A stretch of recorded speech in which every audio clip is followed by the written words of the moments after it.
Did you know millions of Americans live with debt they cannot control? That's why I developed this unique new program for managing your debt. It's called Don't Buy Stuff You Cannot Afford. Oh, let me see that. If you don't have any money, you should not buy anything. Sounds interesting. Sounds confusing. I don't know, honey. This makes a lot of sense. There's a whole section here on how to buy expensive things using money you save. Give me that. And where would you get this saved money? The concepts of sacrificing and building for a better tomorrow have been pushed aside by our live for today, easy credit, and consumption-oriented society. Many Americans have never seen a rainy day and therefore simply choose not to save for one. This is a major problem because savings results in increased investment, additional research and development, a stronger economy, and an improvement in our overall standard of living. Is America's low savings rate today strictly a matter of personal choice, or are there also other forces at play here? Dr. Paul. Thank you, Mr. Chairman. Good morning, Mr. Greenspan. I understand that you did not take my friendly advice last fall. I thought maybe you should look for other employment, but I see you kept your job. I'm pleased that you're back, though, because at least you remember the days of sound money. If you increase the supply of money, you have inflation. I know Wall Street likes it, and the economy likes it when the bubble's getting bigger, but I think it's harmful. Inflation is very simple. When government arbitrarily, out of thin air, prints money, creates money and credit out of thin air. And when I talk to many teenagers, grade schoolers, they seem to have no problem comprehending the fact that if you just create a lot of money, it'll be like monopoly money and won't have value. Dr. Paul, you're raising an issue which a significant number of people have been raising over the years, and for which, frankly, we're not quite sure what the answers are. America's central bank, the Federal Reserve, has two goals: stimulate economic growth and keep inflation low. But these goals can conflict. Under Alan Greenspan, the Fed fueled growth by holding down interest rates, indeed, cutting them 12 times in just 6 years. When it became so cheap to borrow, levels of debt rose, and so did inflationary pressures. And for 3 years, you've never been once in the target range. You know, if I set my targets and I perform like that as a physician, my patient would die.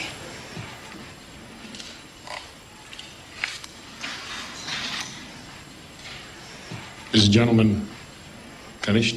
I have talked to the heads of almost every single one of these firms in the last 72 hours, and he has no idea what it's like out there. None! My people have been in this game for 25 years, and they are losing their jobs, and these firms are going to go out of business, and he's nuts! They're nuts! They know nothing! Kramer. This is a different kind of market, and the Fed is asleep! There are three types of Americans: those who save and invest, those who could easily save more but choose not to do so, and those for whom saving is very difficult.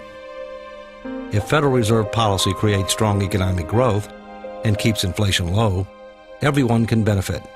However, if inflation rises, people who are less well off will suffer more. Americans must start to save again, and they need to invest those savings to help create a better future for themselves, their families, and our country. At the same time, Americans need to know that the money that they are saving will hold its value.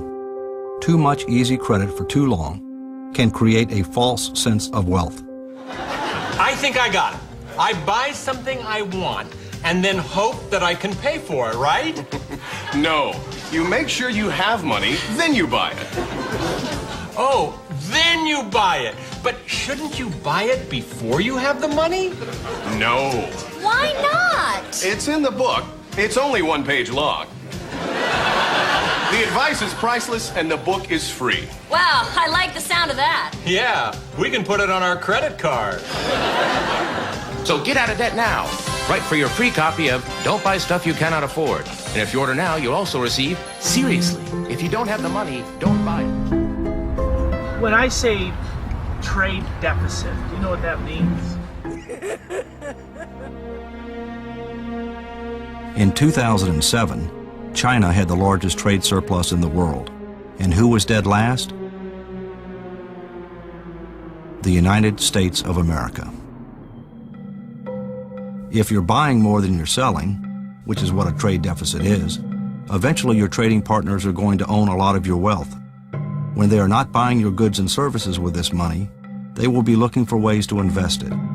Running large and persistent trade imbalances can be problematic, especially when a country has a low savings rate and its government needs to borrow more money every year to pay its bills. More savings out of income are required to finance the growing American economy. Savings bonds are one of the finest savings devices. In the past, when we ran large budget deficits, our government turned to Americans to borrow that money. The country has asked the people to invest $1 billion in 1 month to help pay for the war. After World War II, virtually all of the federal debt was owed to Americans. Today, America increasingly depends on foreign lenders, but with what possible consequences?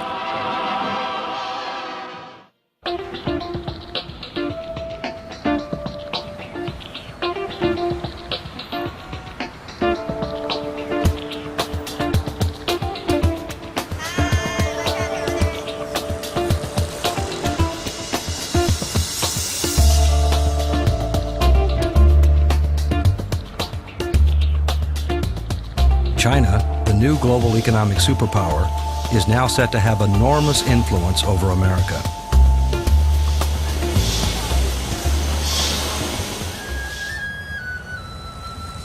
What scares a lot of Americans about China's growing prowess and the $1 trillion plus in foreign exchange reserves is a lot of that money is invested in U.S. Treasury bonds and in U.S. government debt. That kept U.S. interest rates low and house prices high and allowed the U.S. economy to continue to grow. A lot of people worry that somehow China is going to suddenly ask for its money back and walk away from the U.S. economy. There have been reports that China may indeed start to liquidate some of their treasury holdings. The Chinese are the second largest holder of U.S. treasuries. $9 trillion of outstanding U.S. treasuries in total. China holds $400 billion of them. And it's a huge amount of money. It's so huge, Sue, it's called China's nuclear option, as you know, and that refers to financial, not ballistic weapons. If you want to know how it works in Washington, basically, China gets what it wants. We're going to be increasingly dependent on China for our own economic health, so we're going to have to figure out a way to get along with them.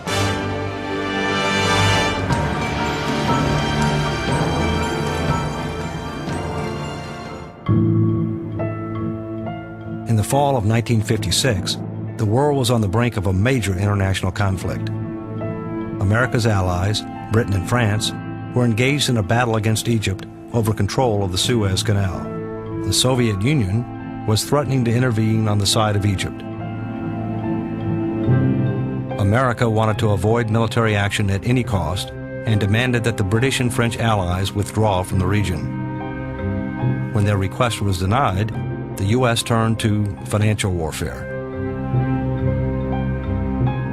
America, which at that time owned much of Britain's debt, threatened to cut off credit to the UK. So, as far as going into any kind of military action under present conditions, of course we're not. This would have effectively destroyed Britain's currency. The result? All British and French military forces withdrew from the Suez region within weeks. Some historians consider this the exact moment that the British Empire ceased to exist.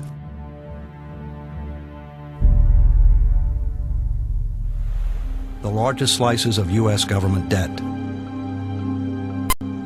If 15 or 20 years from now, 2 or 3% of the GDP is being paid abroad merely to service the debts or the ownership of assets that have been incurred because we're over-consuming, that will be politically unstable.